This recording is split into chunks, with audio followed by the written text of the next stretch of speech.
नमस्कार बच्चों, मैं एशियन इंटरनेशनल स्कूल की आपकी हिंदी शिक्षिका सीमा साव बोल रही हूँ। मैं आज 9वीं कक्षा के व्याकरण पाठ्य पुस्तक से प्रत्यय पढ़ाने जा रही हूँ।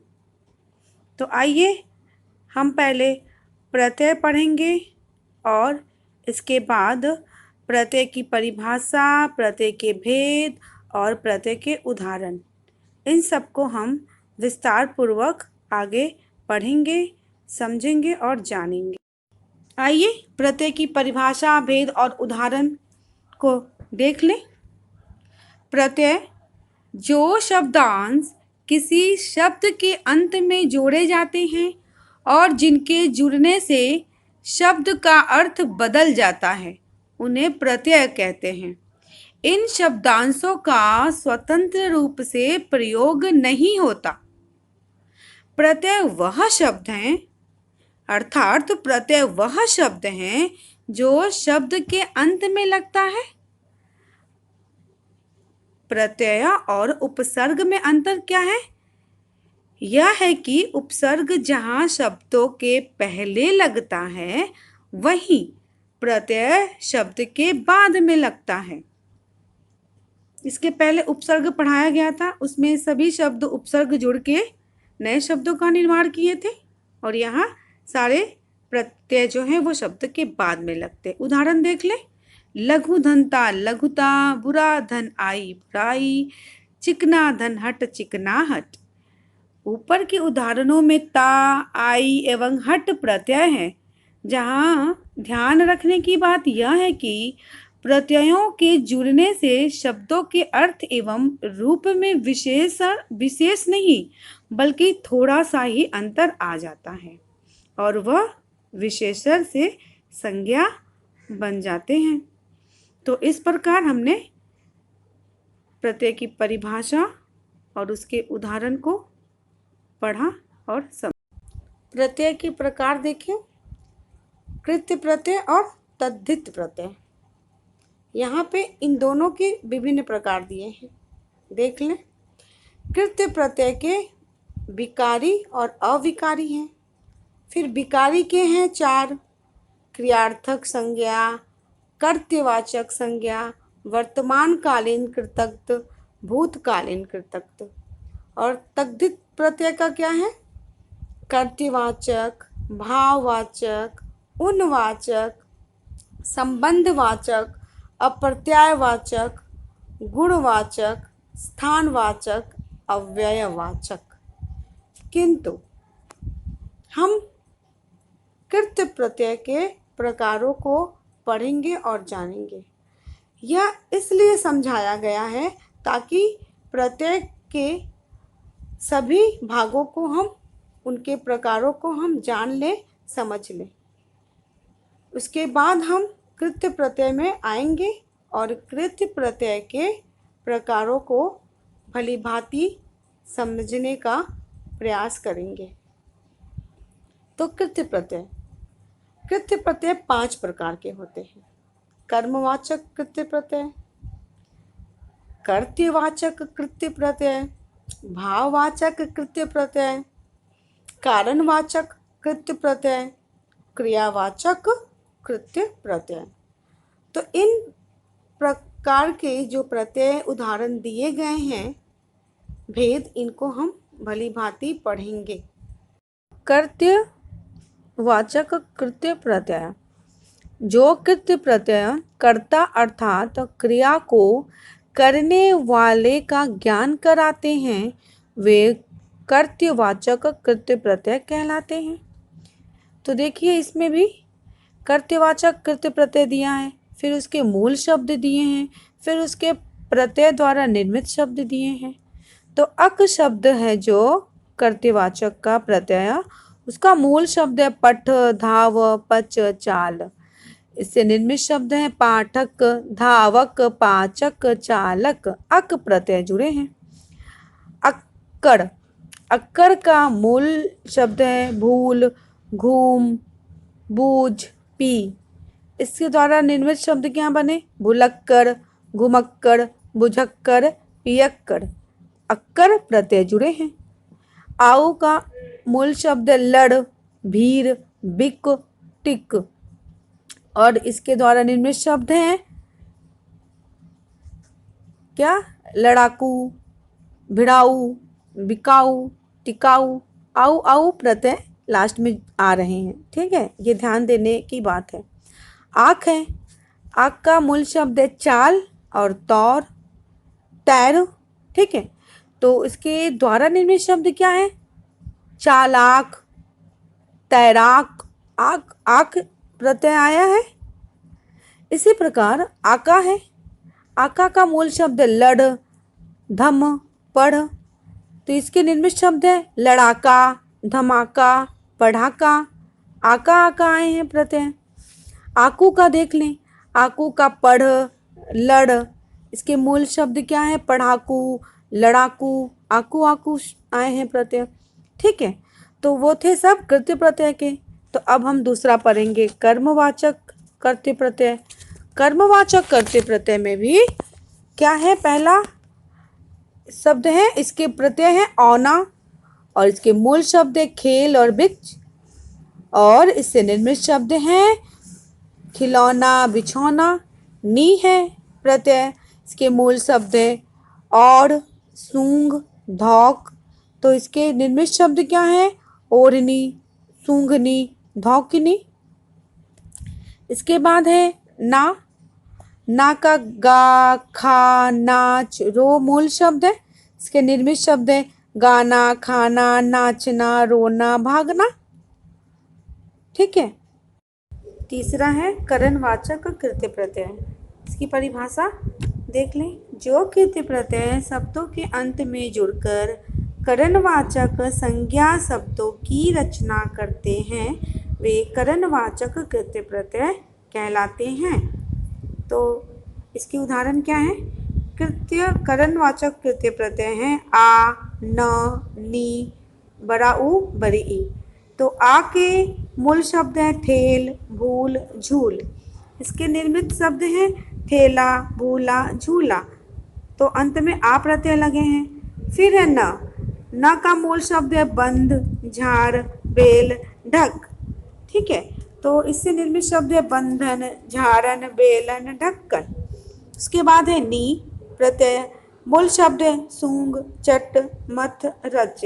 उसके प्रत्यय से निर्मित शब्द है सूंघनी, चटनी, मथनी, रचनी। ठीक है, उसके बाद है बड़ा ऊ, जिसके मूल शब्द है झाड़, जिसके द्वारा शब्द बने हैं झाड़ू। उसके बाद है बड़ी ई, इसके मूल शब्द हैं रेत। ठीक है, तो इससे निर्मित शब्द क्या है? रेती। तो इस तरह से हमने क्या किया? देखा है कि कैसे अंत में प्रत्यय जुड़ के शब्दों का निर्माण कर रहे हैं। तो चौथा है भाववाचक कृत्य प्रत्यय। इसकी परिभाषा देख लें। जो कृत्य प्रत्यय शब्दों के अंत में जुड़कर भाववाचक संज्ञा शब्दों की रचना करते हैं वे भाववाचक कृत्य प्रत्यय कहलाते हैं। तो कृत्य प्रत्यय भाववाचक है आई, इसके मूल शब्द हैं पढ़, लड़, सुन, जूत, हंस। इसके निर्मित शब्द क्या है? पढ़ाई, लड़ाई, सुनाई, जुताई, हंसाई। तो आई जो है प्रत्यय शब्दों के अंत में जुड़ के शब्द नए शब्दों का निर्माण किए हैं। आवट प्रत्यय है, मूल शब्द है लिख, सज, मिल, दिख। इसके निर्मित शब्द है लिखावट, सजावट, मिलावट, दिखावट। तो आवट प्रत्यय जुड़े हैं। फिर है आहट, मूल शब्द है चिल्ला, घबरा, गुर्रा। इसके निर्मित शब्द हैं चिल्लाहट, घबराहट, गुर्राहट। तो आहट प्रत्यय जुड़े हैं अंत में। इसके बाद है अंत, अंत का मूल शब्द है भिड़, गढ़। तो इसके निर्मित हैं क्या शब्द? भिड़ंत, गड़ंत।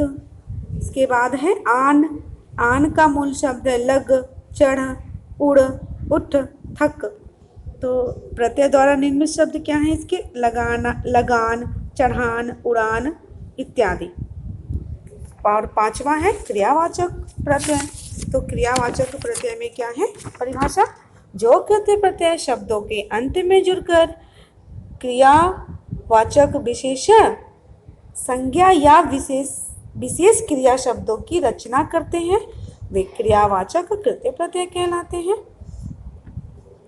तो इसके उदाहरण देख लें। कृत्य प्रत्यय है आऊ, मूल शब्द है खा, टिक, पी, चाल, झाड़। तो प्रत्यय द्वारा निर्मित शब्द क्या है? खाऊ, टिकाऊ, पीऊ, चालू, झाड़ू। तो आऊ प्रत्यय जुड़े हैं इनमें। फिर है आ का मूल शब्द है हंस, देख, चल, सोच, बोल। तो इसके द्वारा निर्मित शब्द क्या है? हंसा, देखा, चला, सोचा, बोला। इसके बाद है अनीय। अनीय का मूल शब्द है निंद, स्मृति, पूज, प्रशंस। और इसके निर्मित शब्द क्या है? निंदनीय, स्मरणीय, पूजनीय, प्रशंसनीय। तो इन शब्दों में अंत में नीय अनीय प्रत्यय जुड़ा है। और कर प्रत्यय है फिर उसके मूल शब्द क्या है? आ, जा, खा, सोच। इसके निर्मित शब्द हैं आकर, जाकर, खाकर, सोच कर। तो इन सभी शब्दों के अंत में कर प्रत्यय जुड़े हैं। इसके बाद है या का मूल शब्द है खा, पी, सो, गा। इसके निर्मित शब्द क्या है? खाया, पिया, सोया, गाया। तो इन सभी के शब्दों में या प्रत्यय अंत में जुड़े हैं। इसके बाद है आलू, और इसके मूल शब्द है कृपा, दया, श्रद्धा। और इसके निर्मित शब्द क्या है? कृपालु, दयालु, श्रद्धालु। तो इन सभी के शब्दों के अंत में क्या? आलू प्रत्यय जुड़े हैं। इसके बाद है एरा, है ना। तो एरा का मूल शब्द है काम और लूट। इसके निर्मित शब्द है कमेरा, लुटेरा। तो इस प्रकार हमने कृत्य प्रत्यय के पांचों भेदों के बारे में पढ़े, उनकी परिभाषा, उनके उदाहरण इत्यादि को हमने विस्तार पूर्वक पढ़ा। अब हम पढ़ेंगे तद्धित प्रत्यय। तद्धित प्रत्यय की परिभाषा देख लें।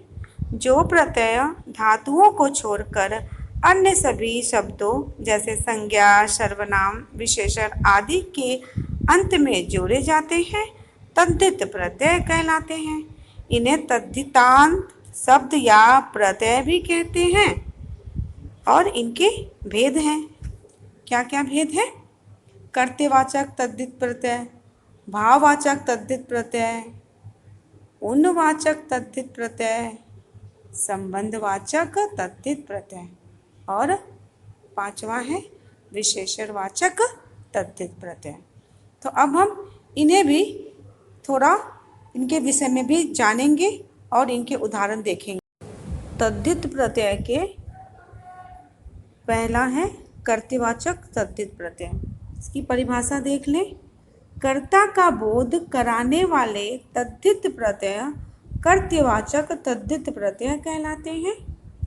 इसके उदाहरण देख लें। जैसे लोहा धन आर बराबर लुहार, पत्र धनकार बराबर पत्रकार, लकड़ी धनहारा बराबर लकड़हारा।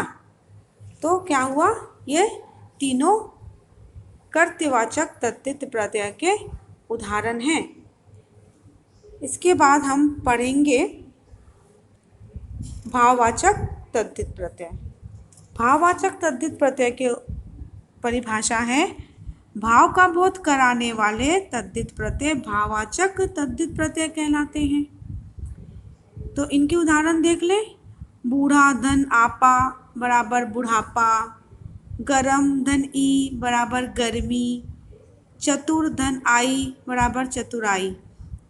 ठीक है। इसके बाद है उन्नवाचक तद्धित प्रत्यय।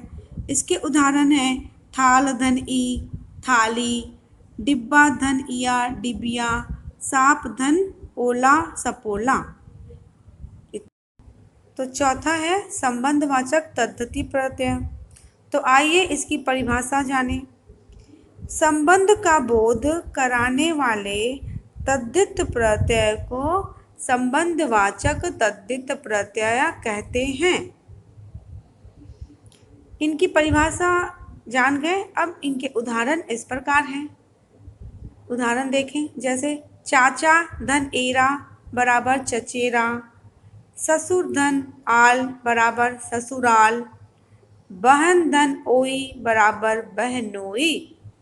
तो इस प्रकार ये हमारे शब्दों से पता चलता है कि ये एक दूसरे के संबंध में आते हैं, अर्थात संबंधवाचक तद्धित प्रत्यय है। इस प्रकार हमने संबंधवाचक को पढ़ा। अब पढ़ेंगे विशेषणवाचक तद्धित प्रत्यय।